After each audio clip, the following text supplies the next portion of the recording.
Il est 4 heures du matin à Paris, 6 heures à Moscou, quand Vladimir Poutine prend la parole pour déclarer la guerre. J'ai pris la décision d'une opération militaire spéciale.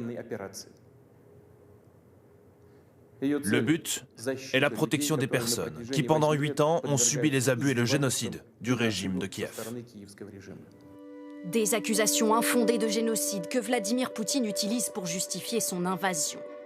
Il accuse l'Ukraine de s'en être pris aux pro-russes des territoires séparatistes. Il annonce qu'il visera l'armée ukrainienne.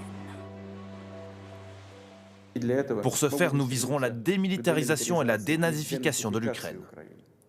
Alors que les chars russes entrent en Ukraine, Vladimir Poutine prétend ce matin ne pas vouloir occuper le pays. En même temps, nous n'avons pas l'intention d'occuper l'Ukraine.